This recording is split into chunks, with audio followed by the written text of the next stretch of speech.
But yeah, oh, here we go. My best 0 to 60 time was 4 seconds. 0 to 100, 10.5.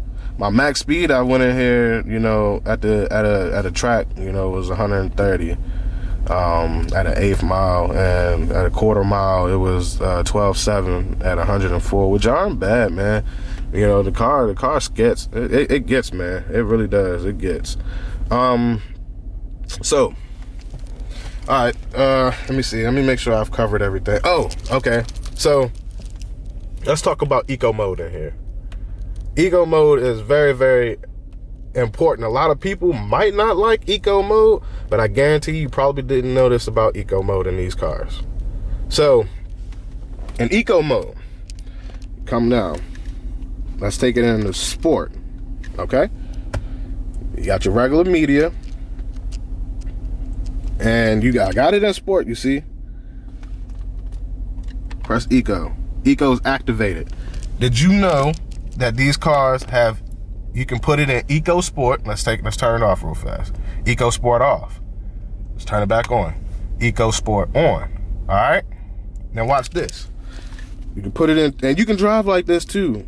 And you can just turn it off by just a button if you want to race somebody, or you know, you just want to get in and out of traffic. You can keep sport on, turn it on track.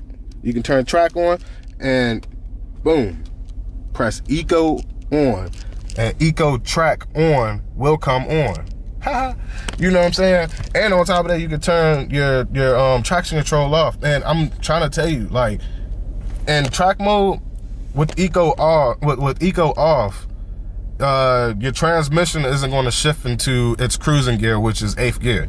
You know what I'm saying? Your transmission will shift into 8th gear on eco on, just in case you didn't know that. And I'm trying to tell you, it works. And even you know what I'm saying, man, it works. Now, some of y'all might say, well, man, you know, on my 0 to 60, I'll get like 4.4, 4.5, or 4.6. Here's a fun fact about these cars. When you are allowing it to run in this normal setting, say for instance, if I put it in auto, okay? And watch this. I got it in auto. I push launch control. It will still launch. It would turn on your I don't know if you can see it. It would turn off your traction control, which of course is right there. Well, of course, turn your eco mode off too as well. But you know, because you don't want to launch this thing in eco mode. You know, you might lose some power for real. But make sure you have it. Make sure you have it in eco off, auto. Press your launch control. Okay, well, you know what I'm saying? Press your launch control, pump your brakes, and literally launch this thing in auto mode. And I guarantee you will get 4.1, 4.2 seconds. I guarantee you.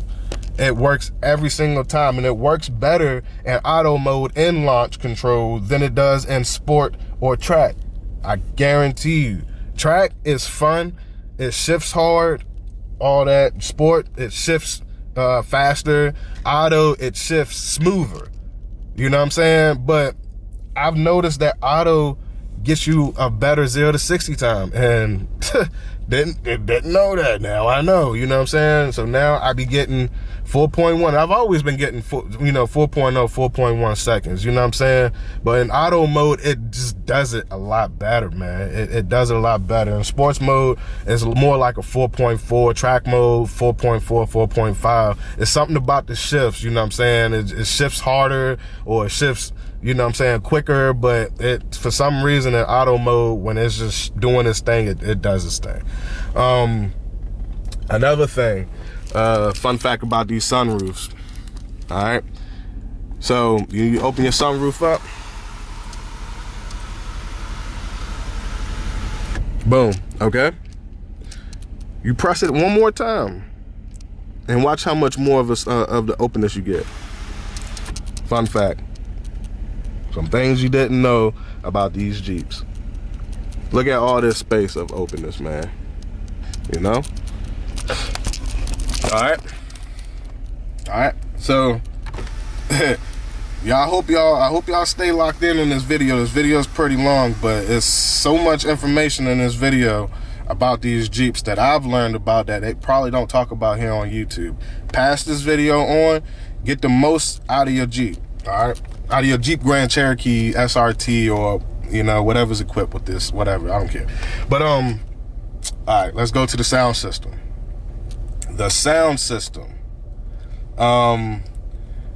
Mine's have the Harman Kardon in it, the Harman Kardon subwoofer. All right, I have the LC2I inline converter, outlook converter. I don't, you know, but I have it plugged into my subwoofer, you know, to get power to the amplifier. That way I'm not running it to my radio. I will recommend you get the LC2I for your sound system. And the reasons for that is because, you know, if you go with like a pack or a lower name brand or something like that, you know, it probably will work, but you're probably not going to get the most out of your sound. Get the best of the best when it comes down to these things, man. You can't go get some cheap tires put on here, man, and expect to hook. You know what I'm saying? So get the expensive stuff. You know what I'm saying? You got to do it. When you pretty much hook that up to your subwoofer, you know what I'm saying, you get your power, and everything else is just like how you would hook up your regular amplifier. And then you hook that you hook that LC2I up to the power of your amp, and your remote. No, you hook your remote up to the LC2I. You know what I'm saying? That way it'll turn on and off. And, you know, of course, hook the power up to your battery on your car, and you find your ground, and boom, you got your power. All right. When you turn your car on, your amp will turn on. You turn your car off, the amp will turn off. Okay. But you might run into a problem when you go to hook your subwoofers up. So when you hook up your 212s, your 110, 210s, 310s, it don't even matter. You're gonna I've came into this problem in 2017, where if I wind my window down, this humming noise would go away. When I wind my window up, the humming noise would come on. The humming noise comes on because of these speakers right here. That one, and some more in the back.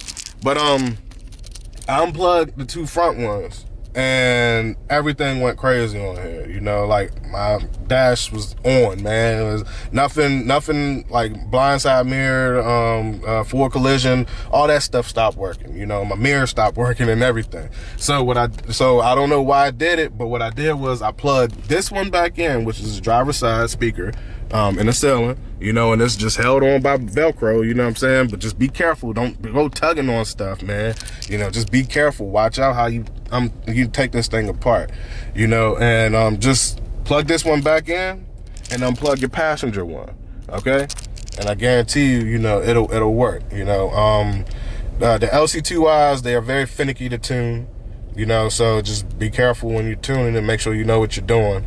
You know, it took me a little while. I'm not going to take you back there because, you know what I'm saying, I mean, you know, you got the car, man. You understand. The rear subwoofer is on the passenger rear, you know, trunk. You know, I can't get into detail on how to take that out. You know, there's videos on that. But yeah, you know, when it comes down to tuning on your radio, you know, I realize it just depends on what you want. You know, so sometimes I would ride with my surround sound on. I don't mind it, you know what I'm saying? It sounds good. You know, I can tune I can tune my phone to, you know what I'm saying, to allow the vocals to come in a little bit better, and, you know, allow the bass to come in, you know what I'm saying, to be smoother. Or I could turn this off and I really allow this thing to go boom boom, you know what I'm saying? And I feel like it's definitely hits a lot harder with the surround sound off. But when you just want some smooth, crisp sound, you know what I'm saying, like some like if you understand Dolby Atmos, you know what I'm saying, you know, your speakers will pretty much be playing all the certain speakers, like your tweeters and stuff like that, and would be playing certain like say for instance, like the trumpets, you'll hear that better, you'll hear the drums a little bit better, and then you'll hear the voice up here, you know what I'm saying, will be louder. And of course you got the bass and you got your mids and all that stuff, you know, so it's you know, just play around with that stuff, you know. It's good stuff, man, trust me. But you know, this video is long today, man. It's a 20-minute video, you know, so I hope this video is informative. You know, I hope somebody got something from out of here. Please like, subscribe, share this video. You know, I don't know what I'm planning on doing this year or next year, but might be doing something, either keeping this or I might be getting something else. I'm not sure, you know, but I really want to keep this and throw something else, throw a different type of motor in here. It's in the air. I don't know what I'm gonna do just yet, but I'm gonna tell you, if you're interested in going to buy one of these Jeep Grand Cherokee SRT models, I highly suggest it. You know, it's, if you can afford it, buy it. You know, right now you can probably find some good ones for around 46, 50,000. You know, 44. You know, 44,000. You know, better yet, if you want one with high miles, don't be scared. Don't be scared to get one with high miles, man. You know, and I know a lot of people talk about that